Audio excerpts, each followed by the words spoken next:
Yo, shout out to everybody out there. Welcome to Angry Fan Sports. Subscribe to the channel with the content. Now, before we talk about last night's game, I want to make two things very clear here because it has to be said at this point. Number one, do not think for 1 second because the Indiana Fever beat the Atlanta Dream that now I think everything is peaches and cream with this organization and everything is all good now. No, I just watched Clark get slandered for days by everybody in WNBA, by people outside of the WNBA who's connected to the front office with the Fever. Nothing was ever stopped by the Fever. They didn't try to stop it. Wasn't no damage control. Ain't nobody come out and say, oh, these are all lies. Nothing. They let Clark just go through it. Meanwhile, when Stephanie White gets slandered, now all of a sudden, all kind of smoke screen, deflections, they trying to put it on Clark. She's spoiled ass diva, brat. Clark, I hope you're playing chess. They don't love you the way you love them. And that's just the fact right there. And that really pisses me off because I feel like Clark and Aaliyah Boston could be the female Kobe and Shaq. And it breaks my heart to see Stephanie White come in here and possibly be a good reason for why that's not going to happen now. Because Clark ain't no idiot. She ain't just going to stand there and keep taking this damn abuse, bro. Like, I know she's not. So it's just like, it pisses me off because I'm saying, Clark, you got to leave. But the reason why I'm saying Clark got to leave is because Stephanie White's here. Ultimately, I want Clark to play with Lexi and Leah Boston. So it's this whole situation is really crazy. And because they won last night does not mean it's over with. That's number one. Then number two, I get it. We want Clark to win. Therefore, as of right now, we want the Fever to win. Bro, I like Clark not just because she's good, bro. I like Clark because she's good and because she's exciting as fuck to watch. All right? I'm not getting excited no more because we're not watching Clark play. We're watching Stephanie White. Yeah, we're winning, but it's not exciting as well, it's not anymore. You know what I'm saying? We see glimpses and pieces of Clark do her thing out there. Like when she went behind the back versus Alicia Gray for a pull-up three. How she just weaving in between the defenses, constantly finding the open man who's usually open for a three. The shuffle pass to Aaliyah Boston. Like, we're seeing glimpses and pieces. We know this team could be way better. We know it could be way better. You know what I'm saying? And I feel like this, man. If we're going to be walking the ball up, playing Stephanie White's way, the way we're playing it, I can just watch the highlights. This game was boring. It turned up some in the second half when Clark started turning up. Now, granted, Clark threw up at halftime, so I don't know if that played the part in what was going on with her the first half of the game. You know what I'm saying? But after she threw up, she took over, it looked like. You know what I'm saying? I'm not gassed by us seeing Stephanie White over, so you want to hug Caitlin Clark. Clark, you jumping in her arms like a bit. Like... Anyway, you know what I'm saying? It's just not as exciting, and it should be. Something has to give here, and I'm going to keep saying that until something actually happens. If Clark got to go make magic somewhere else, it is what it is. I don't think she should be suppressing herself for Stephanie White at this point in time. I think it's nasty and disgusting what's going on. Stephanie White didn't even come out and stop anything. So, like, why are you so in love with her? It's weird. Like, it's weird. You know what I'm saying? Now, with that being said, let's talk about the game.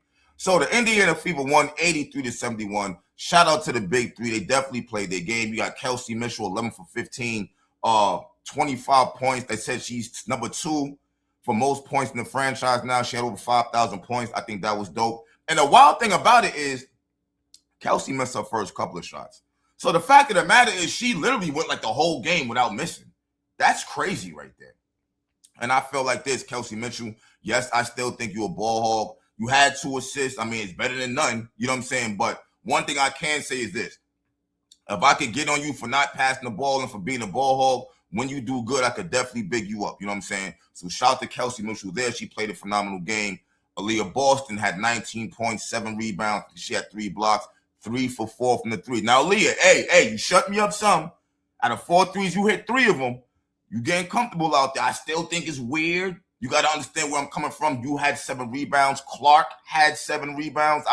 You're 6'5", so that part is always going to be weird to me. But if you're going to make the threes, then, hey, it is what it is, I guess. You know what I'm saying? Hines Allen had 7 off the bench. I feel like you should be the top rebounder on the team, period. This should be a no-brainer here.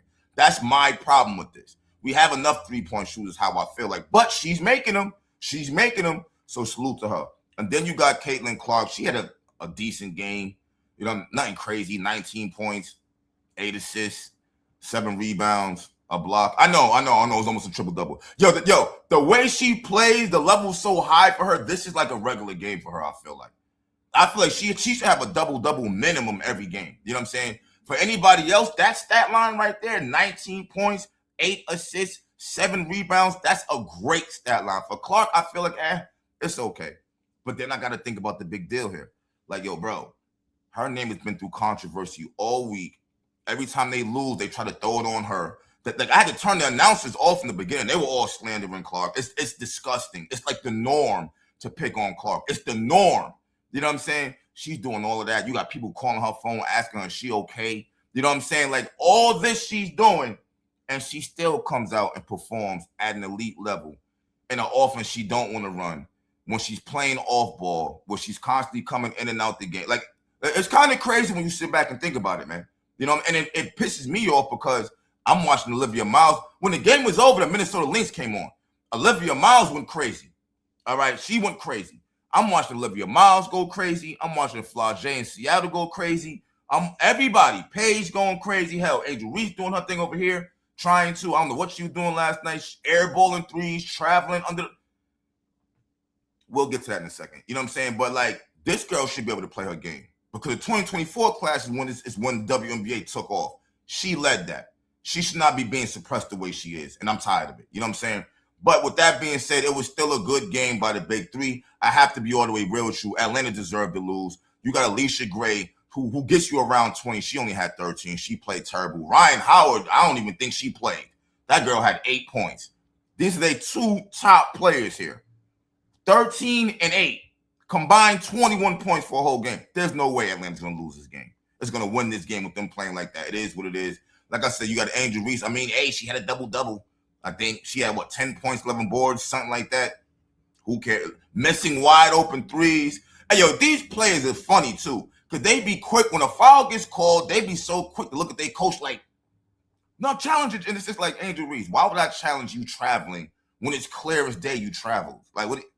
Now, I will say this. Stephanie White, you do realize you have challenges for a reason, right? Because in that third quarter, Canada definitely flopped. All right, she threw her head back and made it seem, grabbed her mouth, making it seem like Caitlin Clark fouled her, but she didn't. It's like she literally didn't touch her. Caitlin Clark is like, no, F that, challenge it. You're looking at the screen, you're all mad, but yet you don't challenge it. So now Clark gets her third foul, and they scored when you should have just challenged it. And you would have seen that was a bad call. Just like the other game that started everything. You refused to challenge. Have some damn faith in your team. They know if they fouled somebody or not. Sometimes they be tripping, but that was come on. You got to step it up as a coach. You got to have some goddamn faith in your team sometime. Stop thinking you know everything on the sidelines. It's annoying, bro.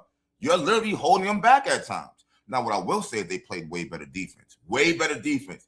That the game plan is to get Clark out the game, take her one-on-one. She's eventually going to foul. Clark, here's the thing about it, right? If you feel like they are beating you and they are getting ready to get a layup, girl, let them score the 2 points. Them 2 points mean way less than you getting a foul, and now you're going to have to go to the bench because of that. Keep that in mind. Keep that in mind. Don't get no tic-tac fouls that you could just let them score and whatever.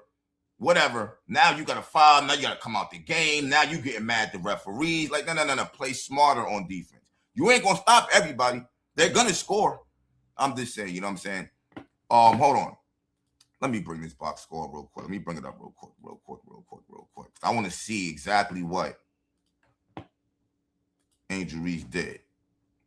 I'm not going to lie. I want to see exactly what Angel Reese did. All right. Naz Hillman had 12 points. She was 3 for 8. Angel Reese had 11 points, 4 for 9, 10 rebounds, 3 assists, 4 turnovers, 2 blocks. Angel Reese, you better work on your game, girl, because you're supposed to be a level up for them. They got you for the rebound purposes. I know you want to score, but this is your third season. And Angel, I feel like you got to understand something, man. Flau'jae's here now. You see everybody's talking about Olivia Miles. She's born now. What you going to do when Hannon come, when Juju come? Like, once these names from college keep coming over here, if the WNBA is still around, depending on what Clark's going to do, I feel like, because these owners are not going to just keep paying y'all millions of dollars if she don't play. I think that's obvious at this point in time. your name is going to wind up being obsolete. And that's going to be your fault because you're not leveling up your gameplay. This got to be honest with you. I've been saying it for a little minute now.